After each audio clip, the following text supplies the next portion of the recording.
Hi guys, ఈ వీడియోలో మనం ఎంఫసిస్ ఎలిమెంట్స్ ఎప్పుడు యూజ్ చేయాలో తెలుసుకుందాం. ఈ elements presentational HTML and semantic HTML concepts కి చాలా closely related. First the idiomatic text element.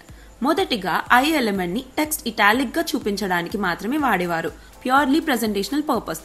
కానీ ఇప్పుడు దీన్ని ఎక్కువగా ఆల్టర్నేటివ్ వాయిస్ లేదా mood, idiomatic terms from another language, technical terms మరియు థాట్స్ చూపించడానికి వాడుతున్నారు. ఈ ఎగ్జాంపుల్ లో ఇక్కడ ఐ ఎలిమెంట్ ని ఫ్రెంచ్ ఇడియోమాటిక్ ఫ్రేజ్ చూపించడానికి వాడారు. ఇక్కడ ఐ ఓపెనింగ్ ట్యాగ్ లోని లాంగ్ అట్రిబ్యూట్ ద్వారా లాంగ్వేజ్ ని స్పెసిఫై చేశారు.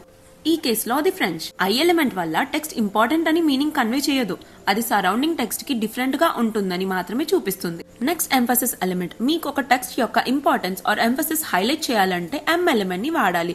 ఇది కాంటెక్స్ట్ ని ఎక్కువగా ప్రొవైడ్ చేస్తుంది. సెంటెన్స్ లోని కొన్ని స్పెషల్ వర్డ్స్ కి మాత్రమే ఎంఫసిస్ ఇవ్వాలి, ఎందుకంటే ఇది సెంటెన్స్ మీనింగ్ కి మార్చే అవకాశం ఉంటుంది. ఈ ఎగ్జాంపుల్ లో sentence never give up on your dreams. ఇక్కడ యువర్ అనే వర్డ్ ఎం లో ఉంది కాబట్టి ఇది ఎంఫసైజ్డ్ అవుతుంది. బ్రౌజర్ లో చూసినప్పుడు అది ఇటాలిక్ గా కనిపిస్తుంది, అంటే అది సెంటెన్స్ లో ఇంపార్టెంట్ అని చూపించడానికి.